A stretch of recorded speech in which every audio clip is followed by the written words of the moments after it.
Hello, EKN Nation. Welcome to another edition of our Face2Face. My name's Rob Howden, joined as always by David Cole. Episode number 76 of the show. It is November the 28th, 2023. We've essentially rested up now from the Super Nationals.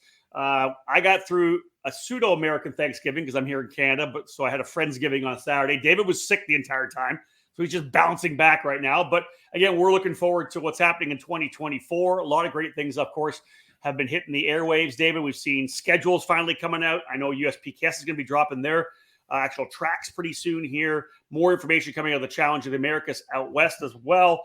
Lots going on here right now as we kind of roll into the month of December. Yeah, I apologize for my voice. I'm about 95% better from where I was on Wednesday and Thursday.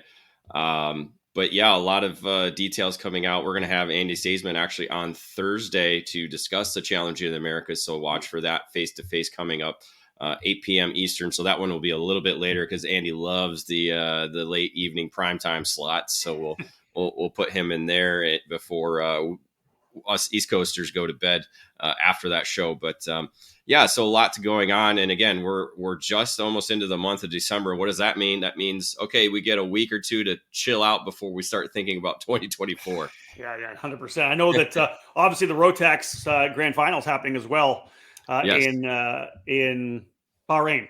So of course, we'll be covering that from here. We won't be trackside for that, but we'll be covering that. So you look for coverage on EKN for that as well. So again, lots happening. But of course, every year the new year starts in the old year. That's kind of a karting thing we've always had, right? The 2024 season really starts at Daytona with WK Kart Week. And so good opportunity for us to talk to one of the guys. And there's a lot of storylines here that we're going to hit on today. But of course, Margay has been a big part of Daytona Kart Week for probably since its very inception. It's become a huge part of it these days with the Ignite program as well. So Keith Freber, one of our good friends joining us here, we'll bring Keith on in to say hello. Keith, we're going to talk a lot about some anniversaries with your organization, but I just realized this, I think you and I've known each other for 25 years now. I think it was 1997 when I started with National Kart News when I first kind of met you, maybe 96, 97. So it's actually been over 25 years now. So it's been a long time. I was thinking about that the other day, and it has been a long time. And it's kind of frightening to think about that you and I are sort of like, I don't know, do we qualify as like elder statesmen yet? Or yeah. I'll nominate both of you. I mean, we had a lot of fun back in the day there, and we still do, the few times that we are able to get together. But man, back then we were young and had a lot more energy than we do now, I think. Yeah, now we're old, tired, and cynical. It's perfect. Yeah, right. And a little bit bitter too. So, I'll say this: you can tell if you're an elder statesman if you ever drove a go-kart that didn't have bodywork on it, to a certain extent. Not even a nose. Right? Yeah, no, true. I've got a kart right in here in the showroom that was my very first kart when I was 10 years old. It was a Panther X Junior in 1978 with a Mac 49 on it, and nobody knew what bodywork was. That's exactly right. David, you did some no bodywork racing. My first kart was a 79 Bug, so I was born in 79, but so the kart was as old as I was, but it had no bodywork. It did have the number panels on it, and it did have that small little fairing. So I think as they got closer into the 80s, they had that small little fairing over the steering column, correct? I like the fairings. Yeah. So I mean, my first enduro kart as well. No bodywork. Your feet were just hanging out there, and you had 2 fuel tanks on either side of you, and that was it. So again, as always, folks, with our face-to-face shows, they are interactive. So if something comes up, you have a comment you want to make, ask a question for Keith, whatever it may be. And then lots to talk about here for Margay. One of the big things we'll get to later on is that 2024 is the 60th anniversary, the 60th year that this organization, this company has been in business. It's an iconic brand. In American karting, no doubt about that. They've reinvented themselves a couple of times. The Ignite program, we know, has been such a huge success and so big for the sport. But first and foremost, we'll start with this. Keith, obviously, we're going to get into Daytona. That's obviously going to be the meat of what we talk about to a certain extent. But you're at the shop right now, and I know where you are. I've been to the shop before in St. Louis. You guys got an open house coming this weekend. Give us a scoop on what's happening with the open house. Well, this is something that we started back in 2015, I believe, and it's been really successful. It's kind of the time of the year back in the Midwest where there's not a lot of racing going on, but people still are, wanting to get ready for next year and kind of getting wound up and missing the track and wanting to stay involved with karting. And so we originally started doing this on Small Business Saturday, the Saturday after Thanksgiving. And we opened the shop up, fire up the grill and get some brats going and have some nice cold beer that's made locally, and invited everybody in, and sold a lot of go-karts, sold a lot of equipment, sold a lot of tires, and just sold a lot of stuff, because it's that time of year where we've got team carts, we've got all kinds of things that we've used all year that we need to move. And it's a great opportunity for new people to get into the sport at a decent price. It's a great opportunity for existing karters to pick up a new or used cart for next year, to get a deal on tires, to get a deal on sniper laser alignment equipment, whatever it may be. We've got a lot of stuff here that needs to head out the door and get back on track. So great opportunity for people to come on down. We're open from 9 to 2 on Saturday here at our St. Louis location. If you're anywhere in the Midwest, come on down. We're going to give you an awesome bratwurst or Italian sausage. Again, cold beer. Mom's chocolate chip cookies. That's the best thing. Mom's chocolate chip cookies will be readily available.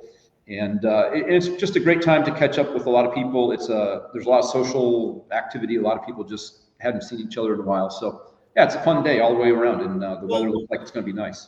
We know obviously you'll be there. I think one of the things that's interesting, I know you've done this before, and it was the same thing when I used to go to like the KMI Card Expo, right? It's the opportunity to kind of meet some of the key people. You stop by your booth and you'd have your kind of primary drivers would be there, guys that help build the carts. I know you'll be there, but are there other, let's say, preeminent Margay guys that are going to be there throughout the day? Yeah, that's a great point. And you bring up KMI. That was always a fun show, and that was a great excuse to see a lot of people and consume a lot of beverages and have a really big time. So I do miss that era. But so a lot of our young drivers from the Midwest will be here. Evan Stommer, Jaden Beckman, Zach Buchanan, who's taking on more and more of a role here at Margay. His role continues to grow every day. He does a great job for us. Zach will be here. Ken Williams, a veteran karter that seems to win whatever he gets into. Ken has been working with us here at the company for, I think, 6 years now, and he does a great job. Tons and tons of knowledge with Ken. Brandon Moore, another one of our employees, will be here, of course. Just a ton of local families. A lot of our Gateway Kartplex families will be here. Keith Scharf will be around from Gateway Kartplex. Just lots of people. Just come on by, hang out. You don't have to buy anything. Come by, have a brat and a beer or soda or whatever, and just shoot the breeze with everyone. Any of those old guys, like the two brothers that typically have been racing Margays in the past? The two brothers. the old guy. Well, I don't know. Which ones are you talking about? There's a lot that I could probably talk about, right? Yeah, there's a lot. We've got a lot of old guys after being around for 50 years. So I was thinking the Mr. Daytona and his little brother. Mr. Daytona and Mr. Deltona. Yeah, there you go. Yeah. So Randy Folks is, of course, Mr. Daytona. Yeah. And then Rick Folks came up with a great moniker for himself there a couple of years ago. We were at some awards thing, and somebody said, "Well, who are you?" And his usual response is Randy's brother. Yeah. But he came up with Mr. Deltona. Deltona is a smaller town up the road from Daytona. That's perfect. And so Randy is Mr. Daytona and Rick is Mr. Deltona. It was good to see Randy. He came out to the CKNA Grand Nationals. It was good to see him trackside there. That was awesome. Great guys. Great family. So 9 till 2 on Saturday, right? Yes, sir. All right. 9 till 2 on Saturday. Margay Open House. Stop by, if even just to get a brat and a cold beer and chat with the crew from Margay. I know there's lots of great stuff there as well. If you're looking to get a new go-kart, perfect. Absolutely. Let's roll it now to the start of 2024. So you guys have been front and center. The Margay name has been attached to WK Kart Week for many, many years. Let's talk about this year, December 28th to the 30th. It's right between Christmas and New Year's. It's been kind of a staple in karting for so many years now.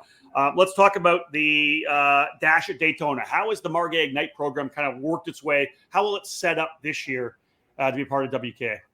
Well, one of the things that's really important to note is WK has their race format that they've announced for the sprint race, the old, what used to be the Manufacturers Cup Series. Yep. But on the sprint track there in the infield, they've got a single final.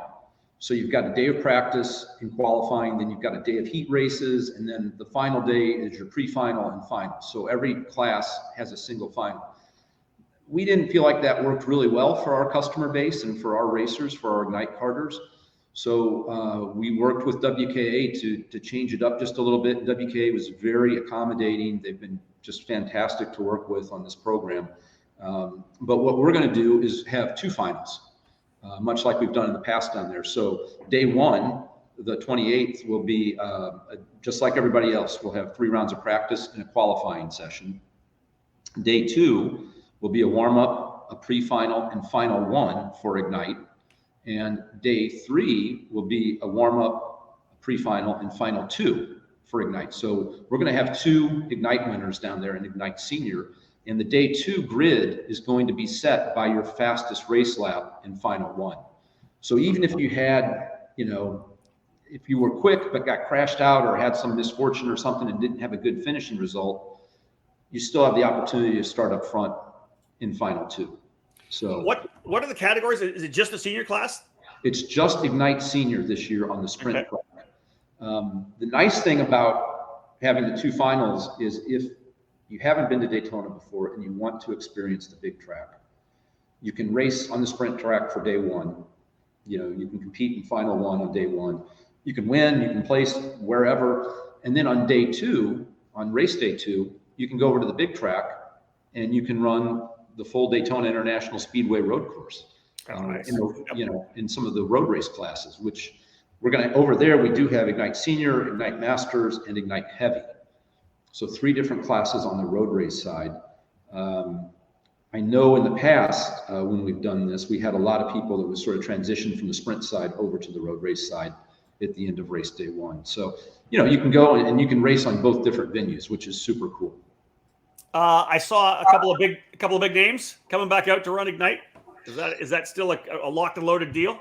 It is locked and loaded. And again, that's thanks to Zach Buchanan, who did all the legwork on that. But the Taylor brothers from IMSA fame will be racing with us for the 2nd year in a row. And they were quick last year. Yeah, they were.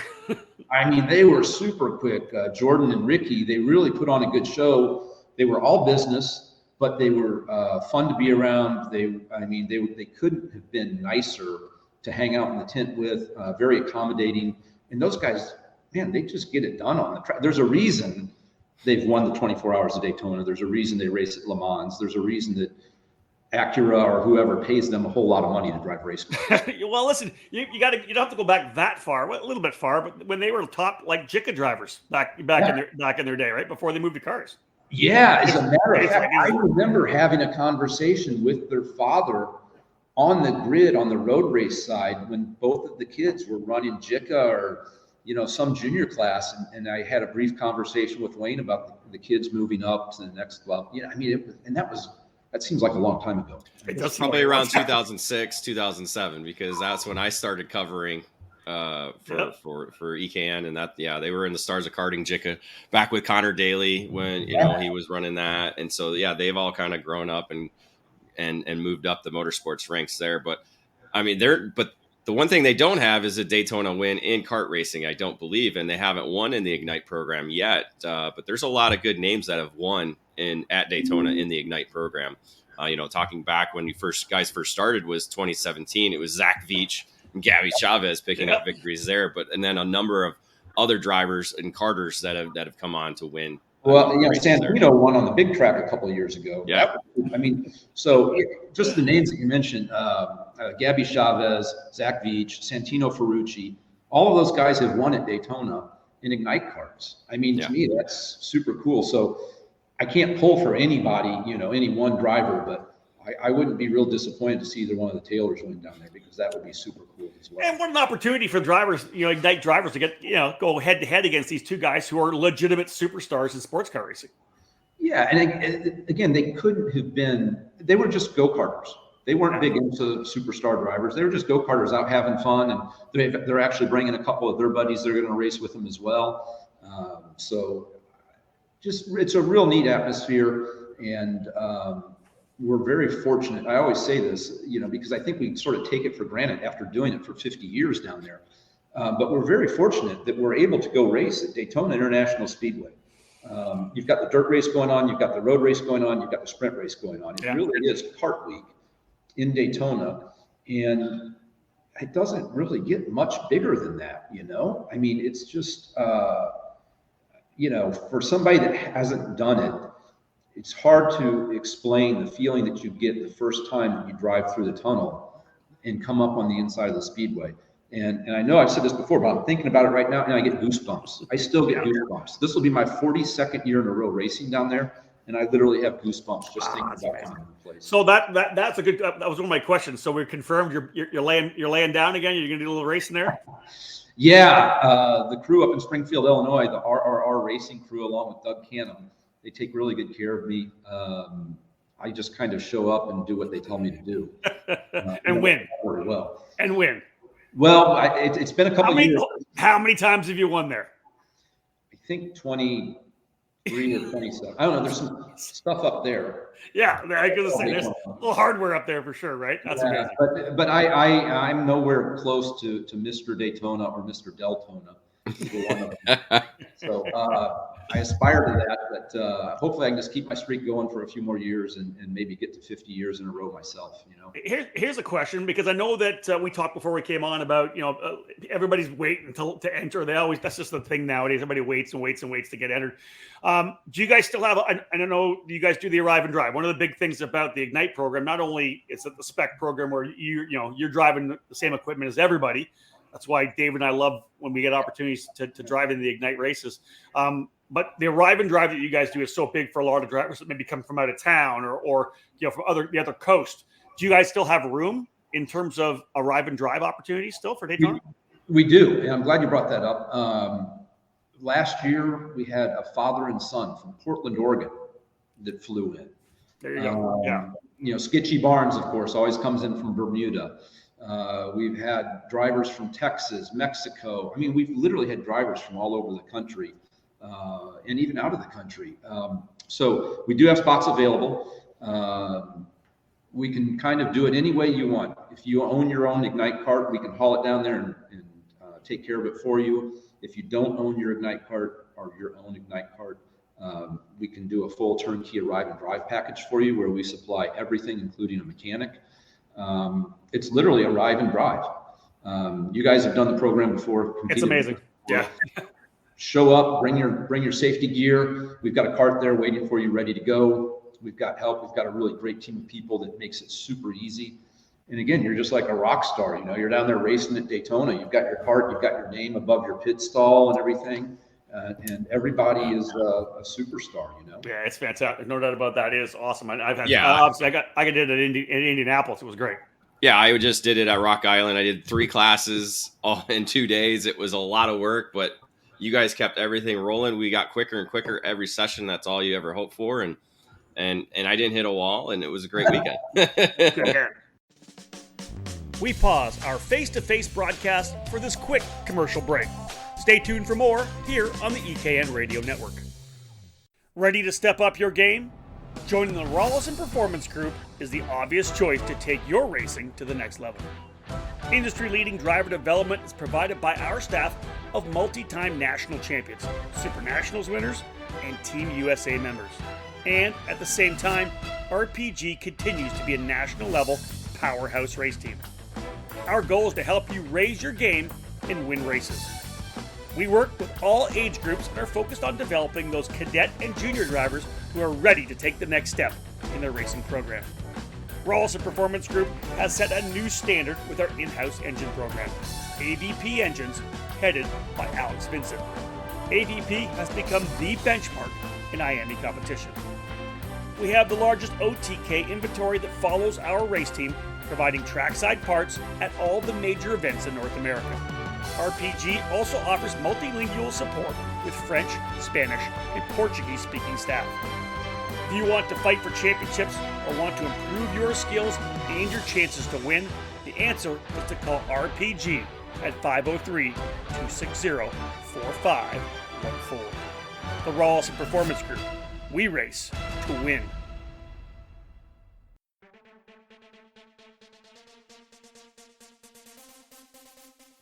Fast, fair, and fun. Ignite Karting offers you all of that at an affordable price. Ignite Karting utilizes the spec Margay Ignite K3 with a Briggs & Stratton 206 engine and the Hoosier R80 tire. Everyone in the junior, senior, and masters classes compete on the same Ignite K3 chassis, which puts all the emphasis squarely on driver development. Additionally, Ignite Karting is accessible at the local, regional, and national level.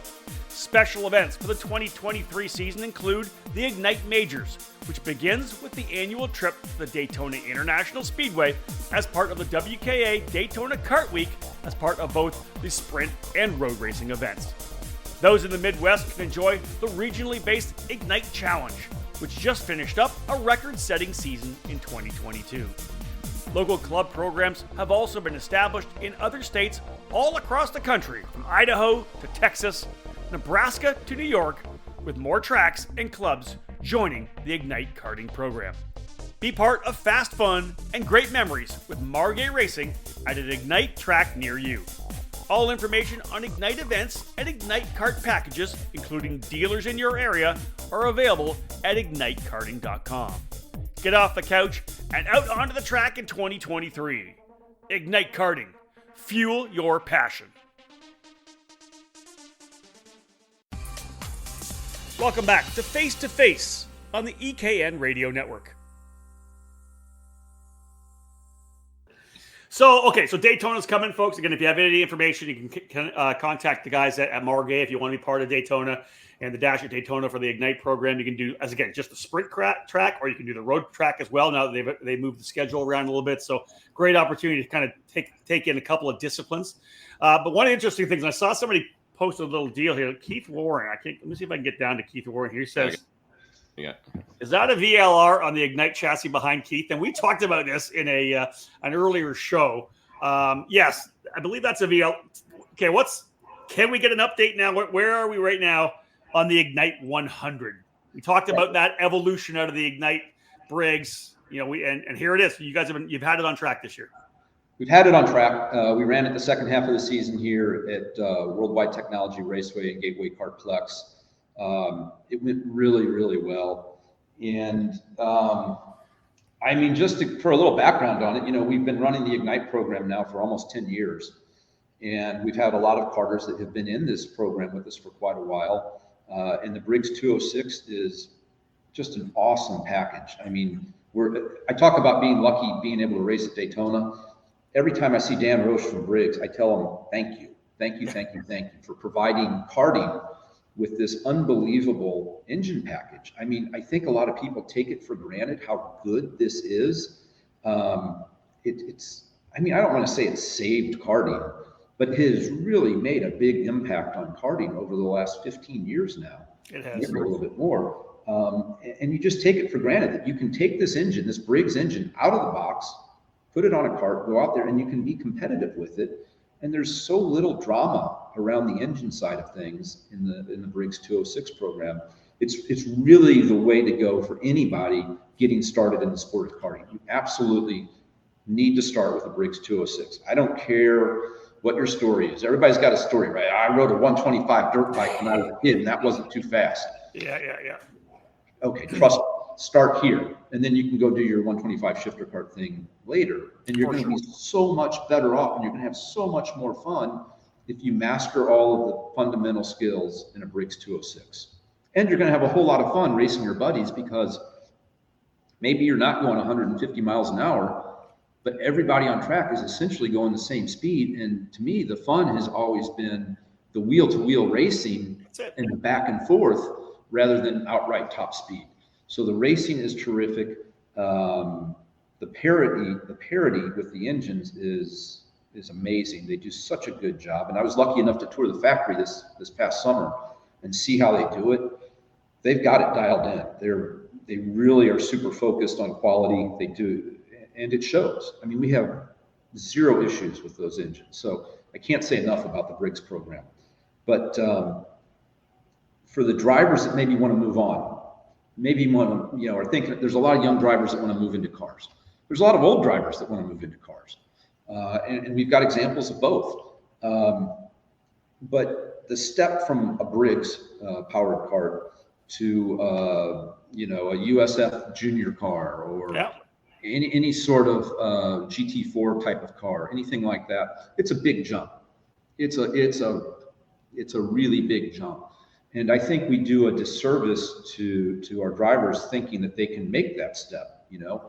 There really needs to be that intermediate step where you go from a Briggs 206 powered kart into a higher horsepower 2-stroke kart that just narrows the gap, so it's not such a big jump when you move into the cars. Agreed. Yep. And SCUSA, STARS, definitely USPKS. All three of those programs offer, what I always talk about the pyramid in karting. Those three programs are at the tip of the pyramid, and they do a really good job at developing young drivers that are going to move on into cars. It's the tip of the pyramid. It's very expensive. It's very time consuming. It's very competitive. It's really hard. It's supposed to be all of those things. Yeah. The 206 program down here, though, forms the base of the pyramid. Foundation. It's the foundation of the pyramid. But I feel like karting's been a little light in the middle.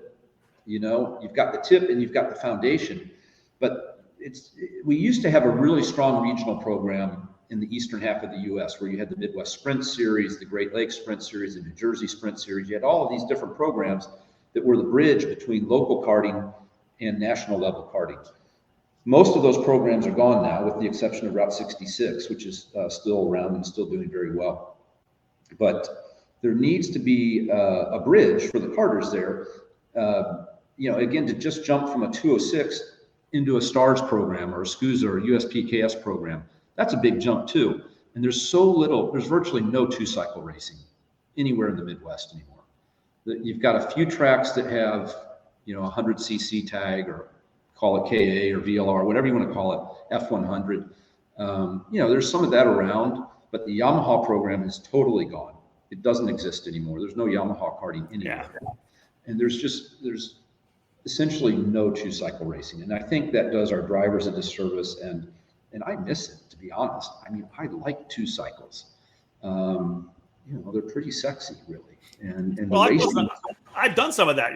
I do as much Briggs as I can, but I got a chance to run the Super Nats. I ran the Summer Nats this year, right? Get a chance to run the 100cc air cooled. It's fun. Like I had a Margay with a Formula Y in 1998. Back in the day. So, and Dave's done a lot of Yamaha racing. So then we had all this success, all the 1,000+ chassis that you guys built for the Ignite Briggs. Now people want to go faster, right? It happens. They want more speed, and people just want to go a bit faster sometimes. So tell us how things go, and what are the plans for the Ignite 100 for 2024?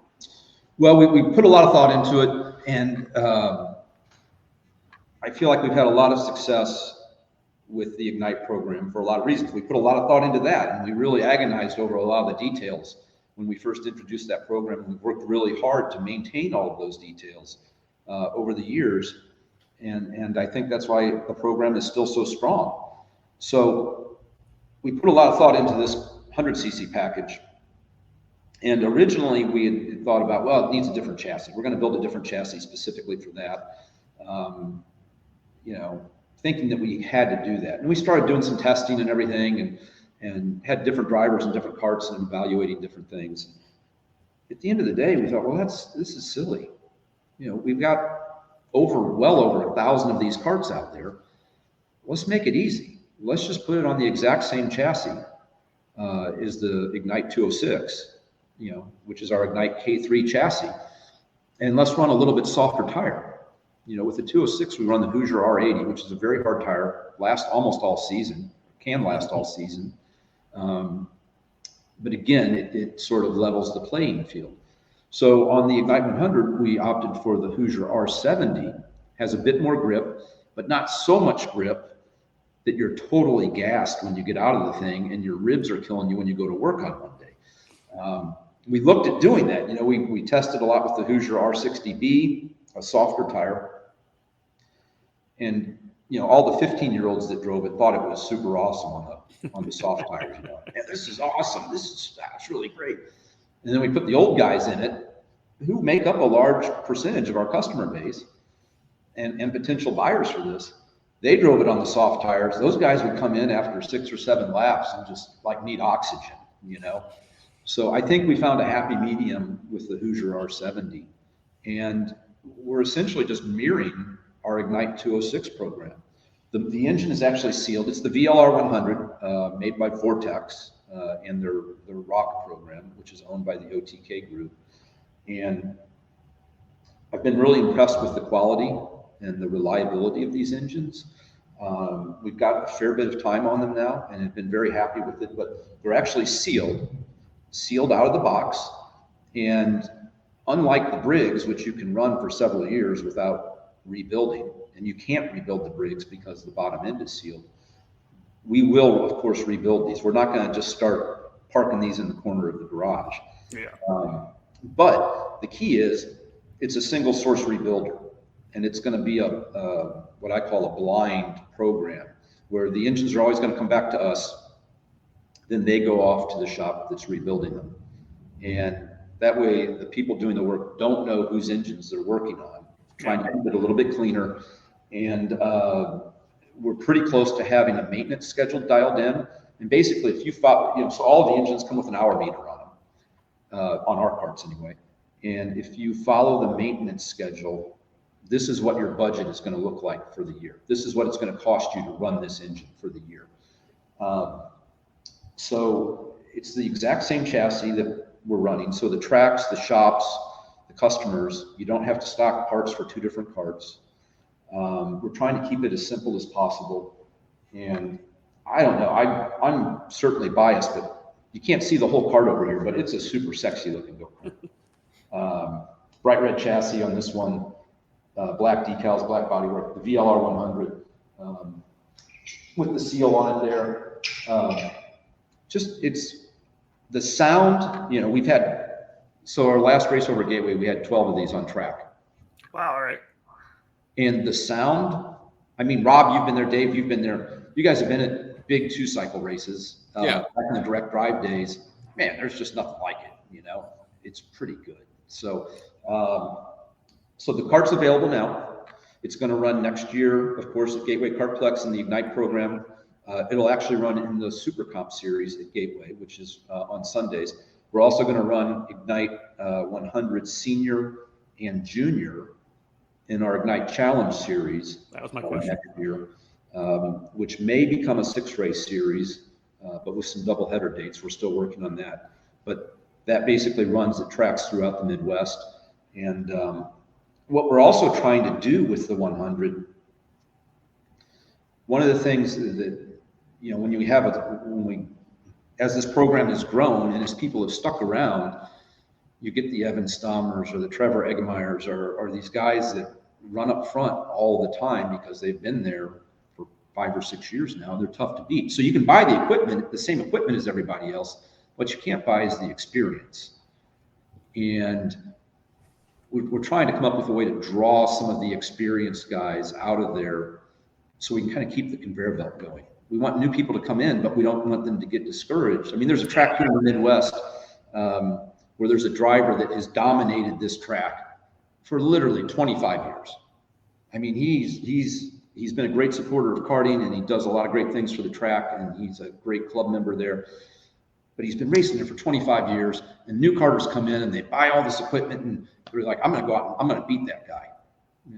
You're not. You're going to struggle. It's not going to happen, So there's a lot of turnover at that track, I think, because people get in and they find out, at best, I'm running for second, at best. And so we want to be cognizant of that. We want to see new people come in, progress up through the field, and not get frustrated and maybe leave the sport because they can't beat the guy that's the 18-time track champion.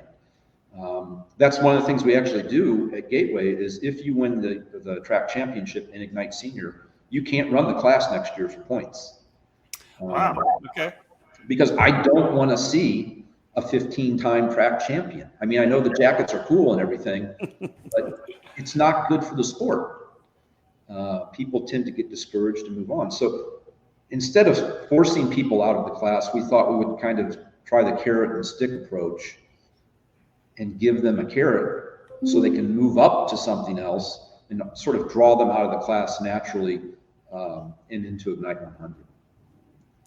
Dave, do you want to bring that question that Todd Bolton came out? That was kind of interesting. I was just going to say it because, one of the earlier conversations we had, I think last year, was talking about the supply chain of just the sport as a general, and also what you guys were dealing with. How, over the last year or so, how has that changed? Has it improved? Are you able to get product a lot easier and more quantity in order to keep up with the Ignite chassis building that you have been doing? And also, when you're going to now start pushing out the Ignite 100, hopefully you're going to be selling a lot more chassis as well too.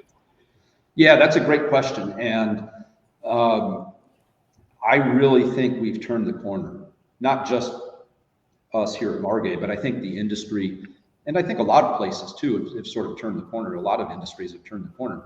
2021 and 2022 were brutal. I mean, they were good. They were good for karting, and that karting was under the radar, under the COVID radar.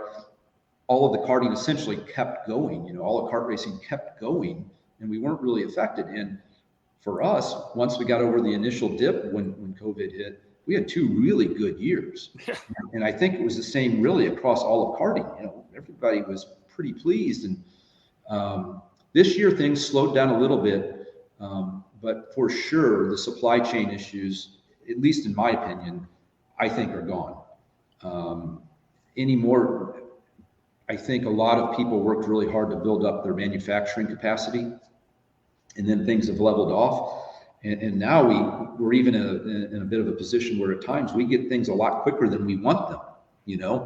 It's like we try to schedule things out and schedule deliveries, and all of a sudden this stuff just starts showing up. Like, oh, hold on here, But it's been an interesting period. But I really think the whole industry has turned the corner, and I don't think we can use the supply chain issue as an excuse anymore. So. Yeah.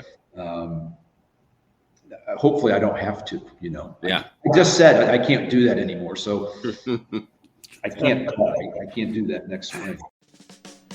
We pause our face-to-face broadcast for this quick commercial break. Stay tuned for more here on the EKN Radio Network.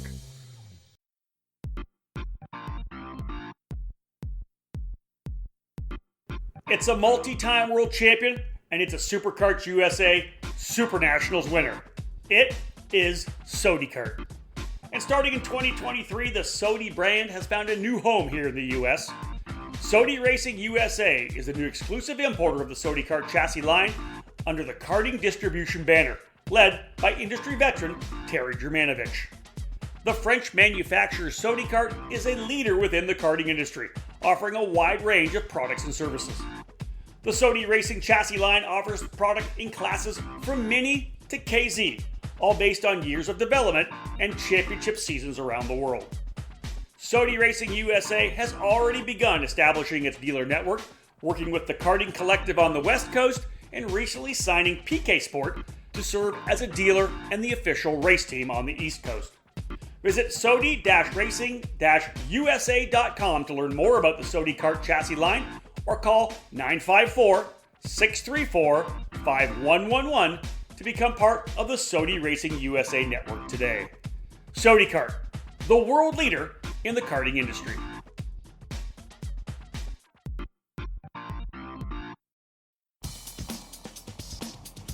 The Performance Racing Industry Show, the 3 biggest days in the business of motorsports, is returning to Indianapolis this December. Featuring the newest parts and technology, access to countless manufacturers and service providers, and virtually unlimited opportunities to network face-to-face with industry leaders, the PRI Show is where the racing industry gathers under one roof for 3 days in December. If you're in the business of racing, you have to be at the PRI Show. The show takes place from December 7th to 9th at the Indiana Convention Center, and it is a must-attend. Live racing action is coming back for 2023 with the PRI E-Karting Classic presented by Top Kart USA. Races will take place daily from December 7th to 9th in Lucas Oil Stadium. Visit PRI2023.com to learn more and register today. Race you there.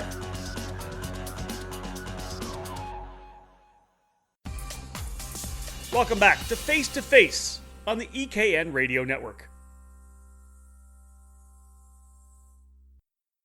Back to the Ignite 100. Is there a possibility of seeing it potentially at a Rock Island Grand Prix, at one of your, an Ignite major? Is that something? If there was it's obviously going to pick up momentum as it gets rolling, right, into a full season. Do you see that being something you might want to plug into a major event somewhere? Well, of course, that depends on the promoters. But yeah, we would love to see that, and I think there's going to be merit for it for sure.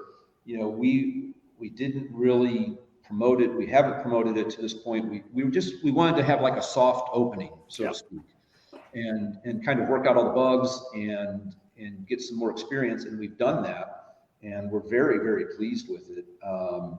Rock Island would be great. Any of the other big events would be great. I mean, there's talk that we may have a big Ignite only event at Worldwide Technology Raceways later in the year. Hopefully that comes to fruition. Quincy being gone is a little bit of a bummer, the race in the park, but we're going to offer this package too to any track. We've got a complete rules package. It's plug and play. Here's the product. You order one part number from us. This is what comes in the box. You're not having to source parts from all over. We've got the rules package. It's just very straightforward. It's very simple. It's turnkey again. It's just a natural progression from our existing Ignite program. All right. So, Dave, what do you got? I was going to add, and you can run that package in a 100cc category at any local club as well too. Any club or regional program that offers 100cc junior, master, senior, whatever, they could, with the VLR engine, you could run this kart as long as you follow their entire rule package, probably. Yes. So this brings up a really interesting point. The Ignite kart is built as a spec kart, right? And a lot of our competitors will use that as a knock on the kart. Oh, well, that's a spec kart. You can't compete. Yes, you can run it in the regular 206 class, but it won't be competitive. Well, we've always sort of begged to differ, and we've always had results to show that too. So there was a big event out at Phoenix at PKRA Club about 3 weeks ago, the Super Showdown out there, same weekend as the Super Nationals. This was purely a 4-cycle event though, down in Phoenix. While you guys were up in Vegas doing your thing, a bunch of 4-cycle guys were having this shootout down in Phoenix, and we had a guy down there on an Ignite win Briggs 206 Senior. Wow. He beat the factory effort from several other teams, all these big efforts. Here's a guy on his 206 or on his Ignite 206, his spec kart that went out and got the job done. So, and that's not unusual to hear. I mean, it's a very forgiving kart to drive, very easy kart to set up. And as David mentioned, you can go run this in any class where they allow the VLR KA 100cc engine package. So I think it's going to be really good. I just wish I could get a better shot at the red flag on this. It looks so good. Well, they have to go to the open house on That's Saturday. That's exactly right. Yeah, somebody can take this home on Saturday. So package price on this kart, fully assembled with the VLR 100 engine, with the Hoosier tires. I mean, literally as it sets here, without the Micron, is $7,000. To me, that seems like a bargain anymore. Yeah. You look at any of the other European karts with a KA engine on it or whatever, you're going to be several $1,000s more than that. Agreed. You look at a KTM dirt bike, if you want to go motocross racing, you're $10,000 or $11,000 for one of those. It's crazy. So great value here, I think.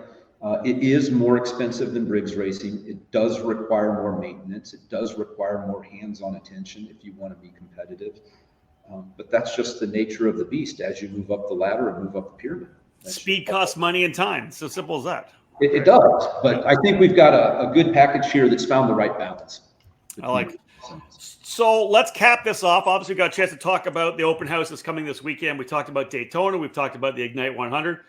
Kind of alluded to it at the start. We talked about it. This is an amazing year for you guys. And we talk about the sport, back in 1956, getting rolling with Art Ingles and everything happened over in Europe. But Margay's been around forever. And so 2024, Keith, you're obviously third generation. Let's talk about what it means, number one, for 60 years in 24 for Margay Racing, and then you 15 years up the helm yourself. A milestone for you at 15. You've been involved a lot longer than that, but then to have this iconic name, this family business for 60 years, that's amazing.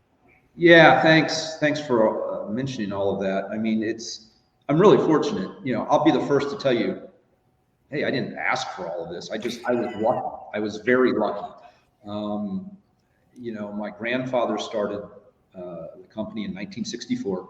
The first product was our Margay gearbox, which so many people have heard the story of. My grandfather took my dad racing, and the chain kept coming off, which was a common problem back in that era. And my grandfather owned a USAC dirt midget at the time, which had a quick change rear end on it. And he said, "But that's crazy. That's exactly what we need on a go-kart, is a quick change gear drive system." And so he made one because that's the kind of guy that he was. And so the Margay gearbox came into being in 64. We started making some components for a company up in Wisconsin called King Kart. And King Kart was run by a bunch of really smart guys, the Fox family and Jim Dentisi and a bunch of other racers from up there.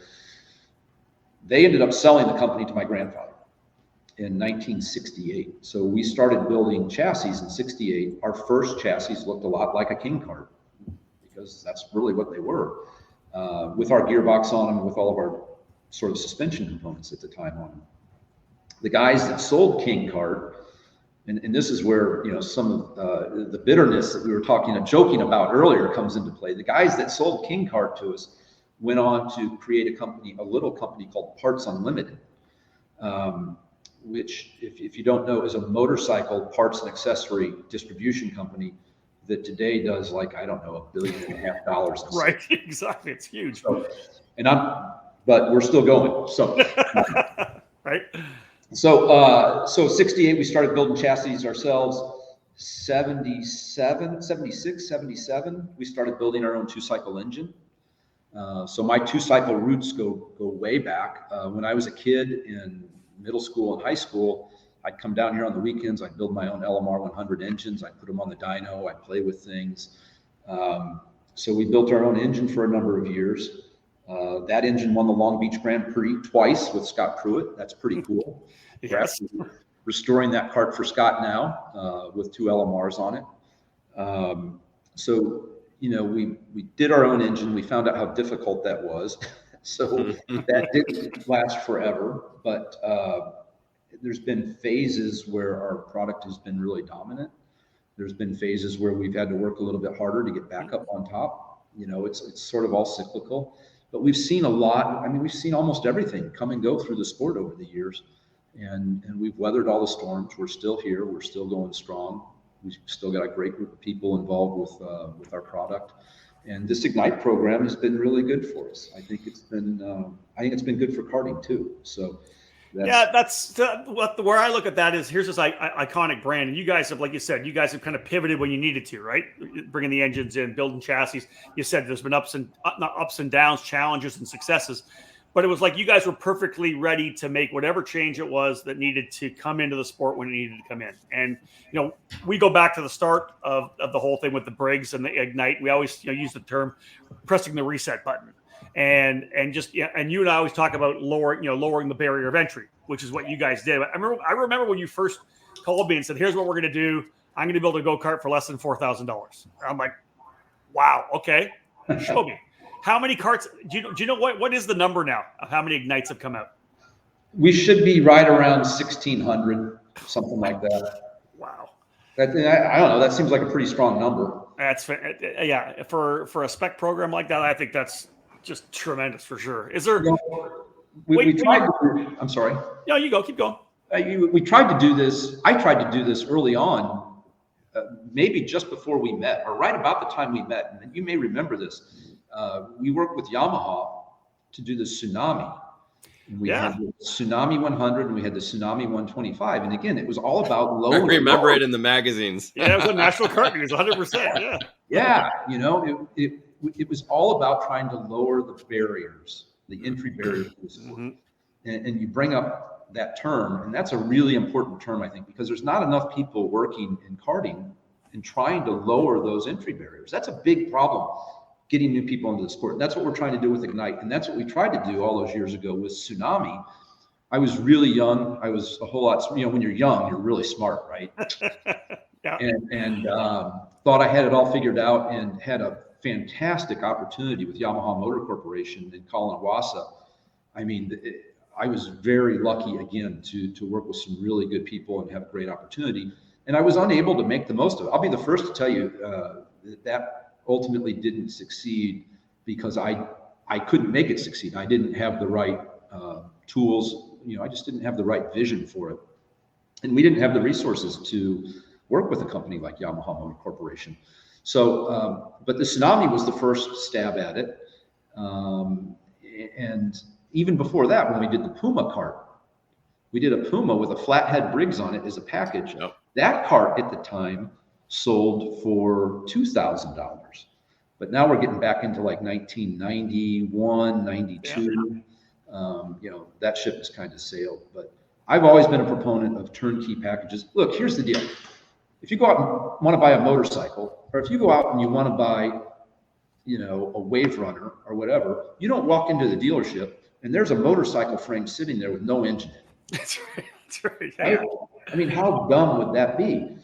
If you want to get involved in karting and you're lucky enough to have a brick and mortar type of place around, or even a guy working out of his garage, you walk in and there's a go-kart sitting there with no engine on it. And in a lot of cases, no tires on it either.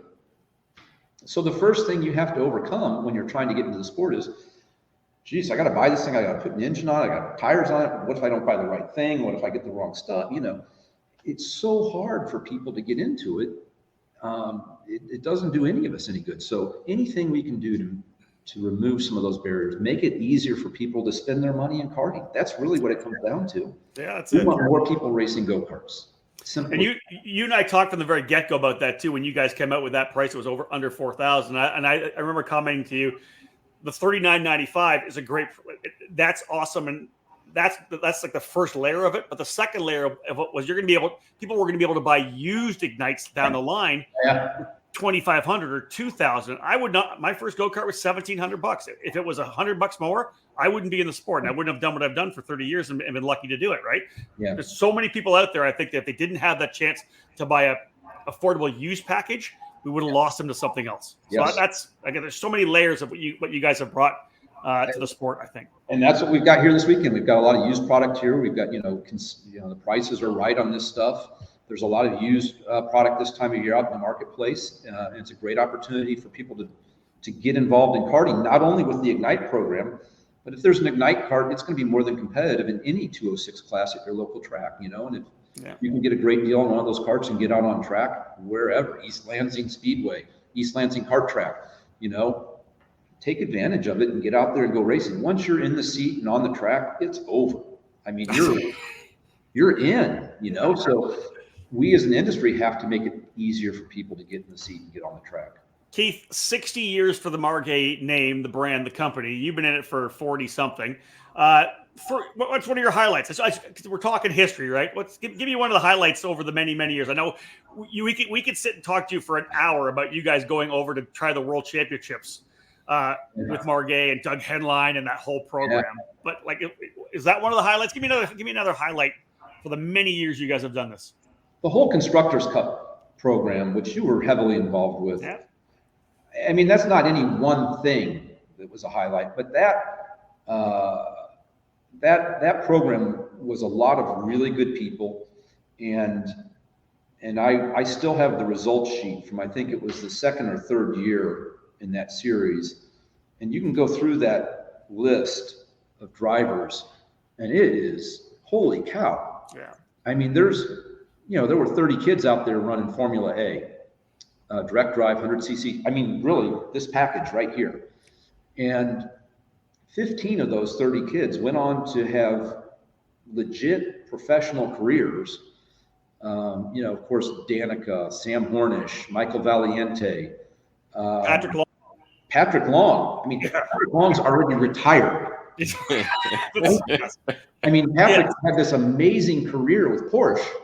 And now he's a brand ambassador and driver coach and development guy. And all. But remember, he went strictly from WK Constructors Championship on a CRG with SSC to factory CRG alongside Ryan Briscoe. That series was focused on so much that he ended up going to Europe and being a factory driver. And that was the point of that series. Yeah. That was the genesis of that series. Doug Hinline and Randy Kugler and Art and Rod Verlinger all got together and said, look, if we want young drivers here in the U.S. to go over and compete in Europe, we have to have the training ground here because it's so different in Europe compared to what we were doing in the States. So they created the series, and they did an outstanding job with it. So that was super cool. One other thing that kind of stands out, we were running WK Manufacturers Cup, and we had won the Manufacturers Championship, I don't know, 6 or 7 or 8 years in a row in that deal.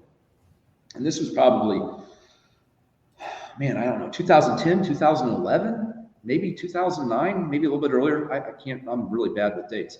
But we had beat, all those years, we had beat all the Italian teams. You know, one year it was Tony Kart, then it was CRG, and then it was Burrell, you know, and like all those, you know, it was always the flavor of the year with a lot of the European brands. But we were the one consistent company that was always on top for a lot of those years. Back when Man Cup averaged, you know, 450 or 500 entries a race. Yeah. And worked with a lot of really great people there. And the last year that we really competed for that championship, it was us and Burrell going back and forth for the Manufacturers Championship. And so above those trophies there are all of our Manufacturers Championship trophies. Yeah. And so it came down to the last race, which was at Newcastle, and it came down to the last race on the last day, the last race of the season at Newcastle. Whoever won that race was going to win the championship for the manufacturers. Yeah. And Burrell had flown engines over and mechanics and, you know, typical Italian deal, right? And we've got our little mom and pop operation here in the U.S. And it was a real team effort between a lot of different people. But the class was ICA, and it came down to Brandon Atkins, and I think it was Mike Geeson, and whoever won that race would settle the Manufacturers Championship. And I was a wreck, man. I was super nervous. I had so many good people. That was one of the really cool things. Like, I honestly didn't have anything to do with it. I kind of put the people together, and then I just get out of their way. And we had Sean Cook tuning that thing. Yep. And Sean is a wizard. He's really good. And Brandon driving. And of course, Brandon was really special behind the wheel. And just a bunch of other people kind of helping out. Anyway, it came down to the last lap, and Brandon pulled it out. And Brandon won that deal. And that won us the championship for, again, I think like the 7th, 8th, or 9th year in a row, whatever it was. And it was just like, oh man, I don't need to do that again. That's funny you say that, 'cause the question I was going to ask you, like all that success, top level success, you guys are focused on the spec program now. Do you ever have that inkling again to potentially put together a package or something to try to go Scusa racing, USPKS, Stars, whatever it is? Yeah, of course you do, right? I mean, because you always want to compete at the top level. And I really love that type of racing. I mean, I know you do. I love the high-end two-cycle stuff. You know, I mean, admittedly, I'm not much of a shifter guy, but just a pure go-kart. 100cc. I mean, if we could race 100cc direct drive karts all day long, man, that'd be fine with me. But I'd like to think, too, that I'm just practical, right? And that's one of the reasons that we've been here for 60 years. I mean, to compete, like you're saying, whether it's Stars, Scusa, or whatever, the tip of the pyramid, you know, it's a relatively small number of competitors. Yeah. And you've got, I don't know, 20 different brands of chassis vying for the sales in that very small market.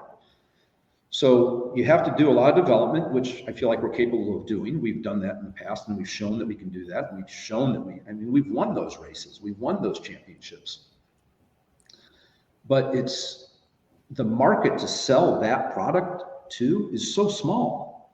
I mean, you know, even if you go out there and dominate the Super Nationals, you know, we're not going to start selling chassis in Europe.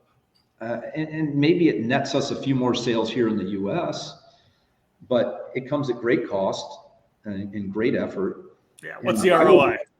But yeah, and I would rather channel that cost and effort into trying to bring more people into the sport. Yeah, like you said earlier, you'd almost have to have the right people to kind of go with it, and you kind of like, okay, you're kind of like the Rick Hendrick, sit back, let them do the work, and then take the glory when they do it all. I don't know. It's not really that. I don't know if it would go like that, but Rob does. I mean, but it's. We pause our face-to-face broadcast for this quick commercial break. Stay tuned for more here on the EKN Radio Network.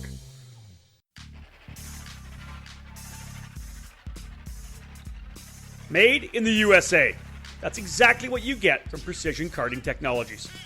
Based in Detroit, Michigan, PKT brings over 35 years of manufacturing experience to the sport of karting.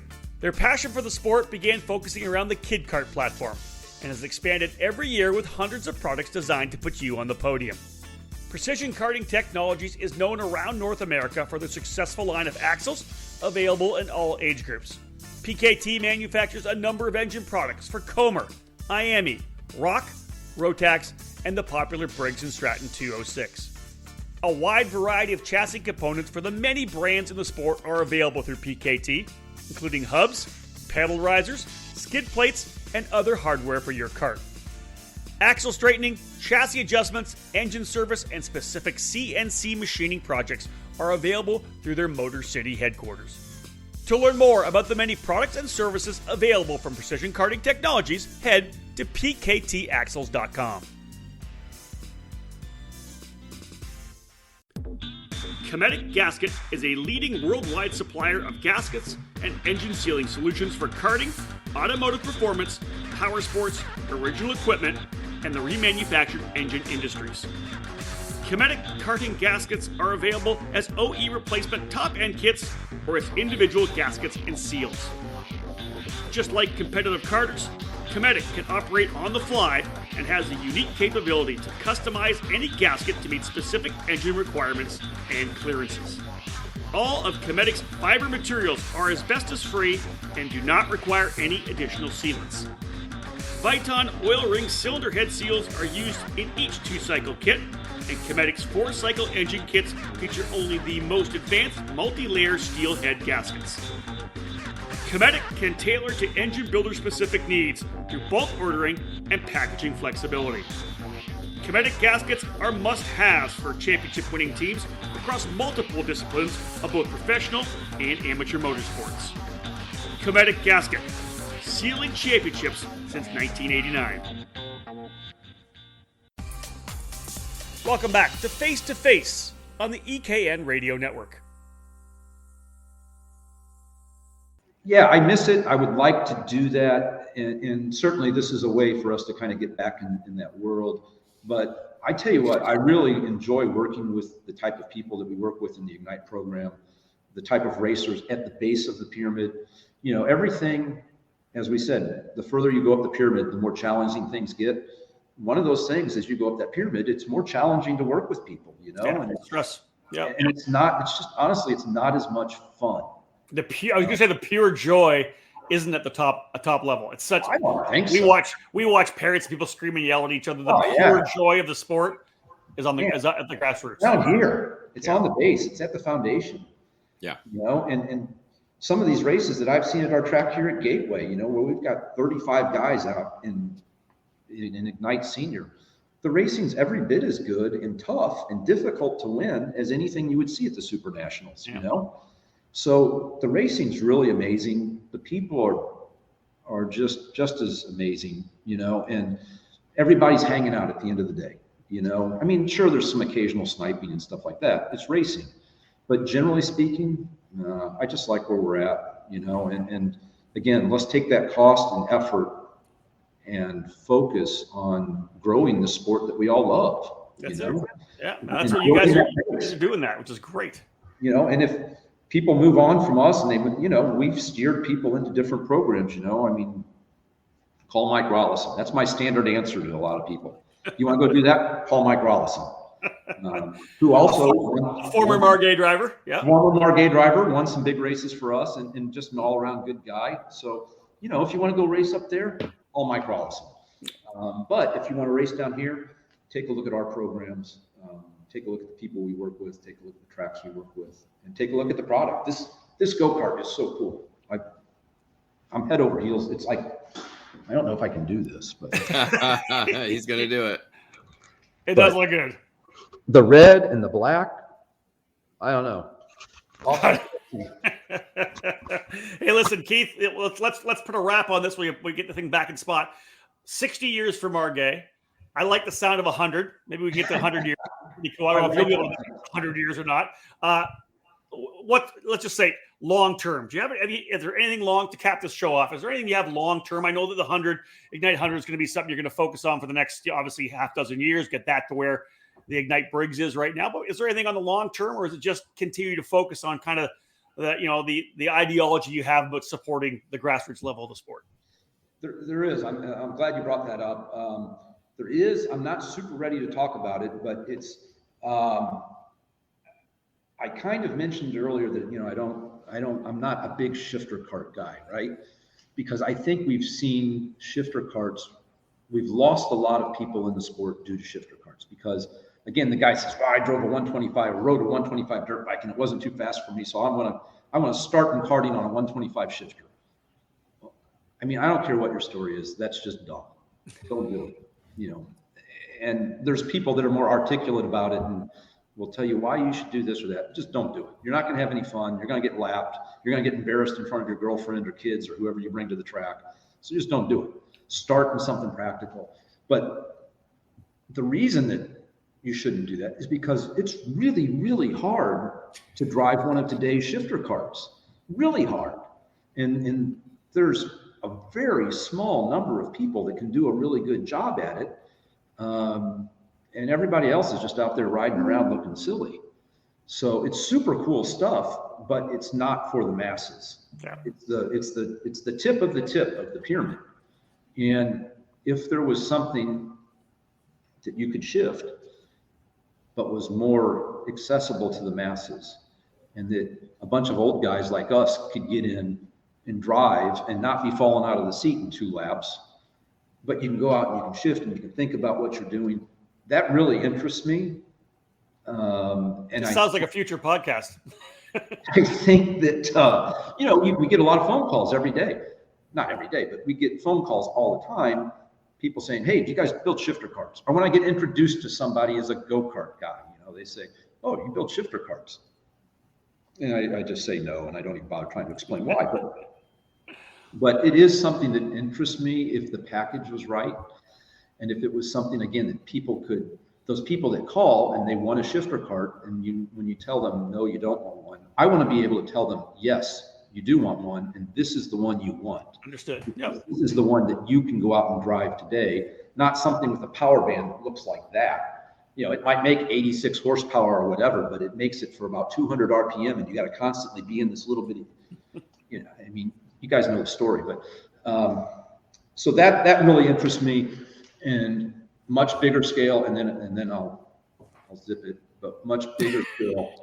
All right, so let's wrap it up then. Let's do a synopsis. You got one more thing? One more thing here. I think this is important. All right. Our industry is limited by the number of facilities that we have where we can compete with our products, right?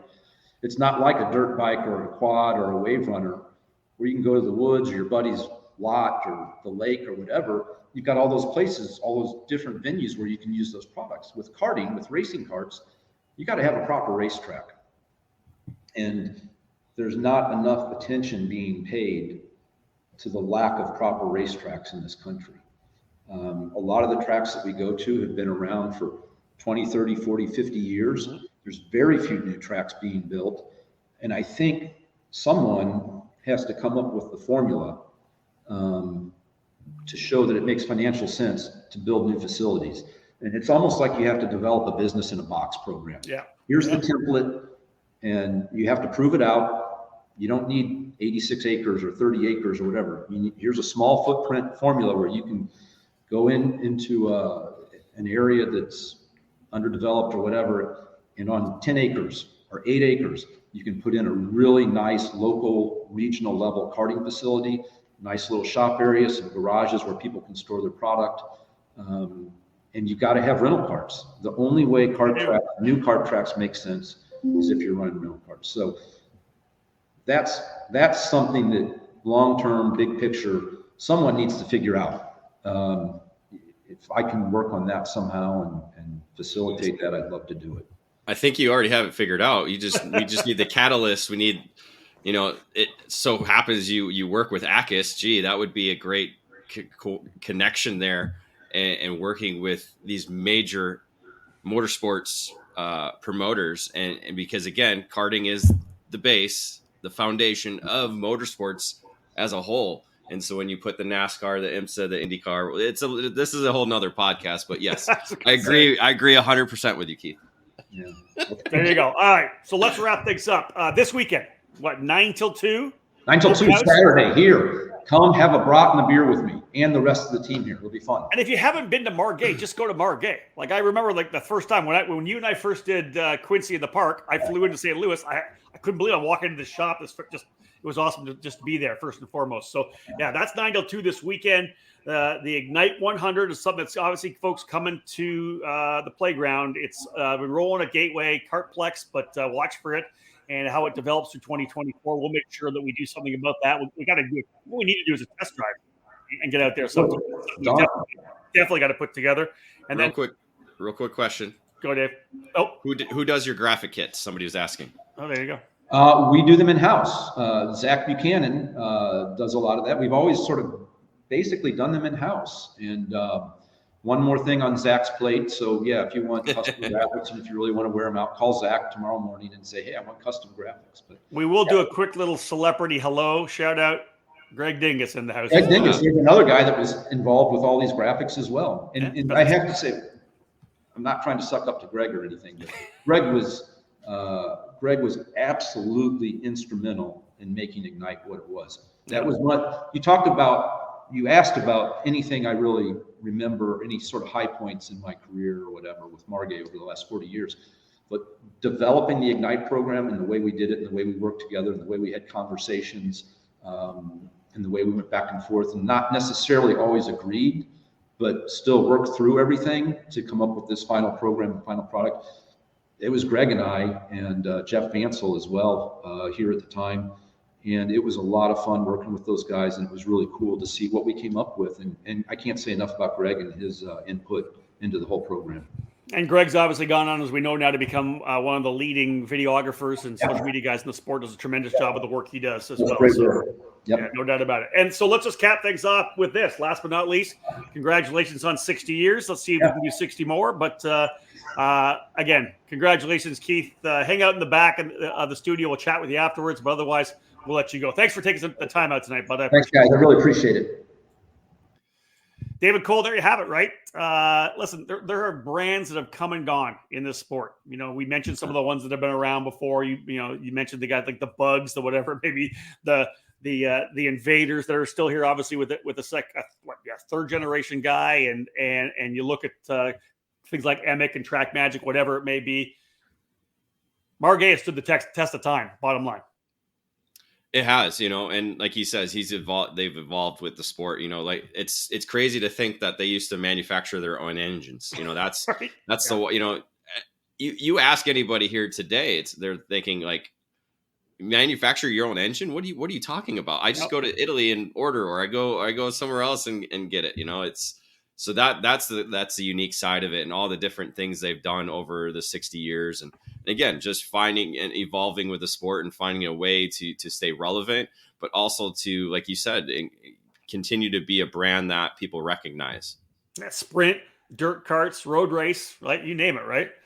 Yeah. And again, always great to talk to Keith. So much going on there. We talk a lot there about the importance of the grassroots level of the sport. And you can hear, Keith, that there are thoughts, hey, man, I'd love to be able to go do this. But the focus still, and their kind of ideology now, their focus is on making sure that there are people there still that are committed to the grassroots level, the foundation of the sport. And that's really what the Ignite program's become.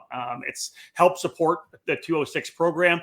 The carts are out there. They're running on tracks and clubs all around the country, whether it's a straight Ignite program, David, or some of them just, they end up getting sold and they're racing at some other club in Arizona or California or Oregon, wherever it may be, right? So again, over 1,600 go-karts, just Ignite carts being made over the last number of years. They've done such a great job in kind of rebuilding that level of our sport.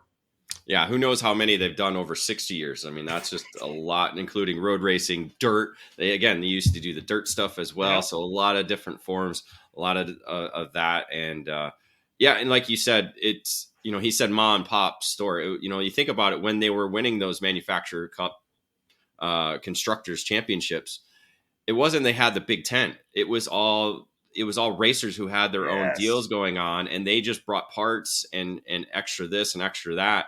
And then mentored, chassis changes here and this and that. And so it wasn't the big teams that you're used to seeing today at the top level. It was all, like you said, father and sons or fathers and daughters or full families all parking out of their 10-foot trailer or the back of the pickup or this and that. So that was the foundation, and it still is with Margay. It's always for us to be able to have Keith on the show from Margay. It's always a special time. Obviously, he was there when I first kind of broke in as a journalist back in the mid-90s, and struck up a really good friendship early on. It's always great to talk to him and see what they've done. Anytime, David, you and I get a chance to drive a Margay, we're going to jump at it, right? If we get a chance to run an Ignite, we're doing it. So I would tell anybody, if you've never done it, do it. Make it happen. Yeah, make it happen. Like I said, I did Rock Island, did 3 categories. Was excited to get back behind the wheel of a Margay. It'd been a couple years. And I'm really looking forward to trying out the Ignite 100. The other one I'm looking at is maybe next year, David. I know that's a big year for you and your family up at Daytona. We should probably go run at Daytona next year. Yeah, I think that's going to be a given. I'm going to, if I have to, send email every single day of the week, that'll be one. Fill people. Well, let's cap it off. Fill people in. Why is it so important for your family, Daytona next year? Well, I can't even do the math right now because I'm still at 90. So my dad started in 74. So 2024 will be 50 years. So that's going to be his final season racing. So not this Daytona, but next Daytona will be the final race that he wants to do. So we'll of course do road racing stuff, but maybe we'll try and get over to do the sprint track as well. Shout out to Bob Cole, still racing 50 years. That's absolutely fantastic. Folks, thank you so much for joining us in this edition of Face to Face. Lots more to come. As we say, every time we have a show, a topic will come up. That's another podcast. Yeah. We write it down. And it's going to start happening through this off season. Lots going to happen still this month. And then, of course, January and February before things really start getting fired up for 2024. Thank you so much for joining us, folks. We do appreciate it. On behalf of David Cole, my name is Rob Howden. Bye for now.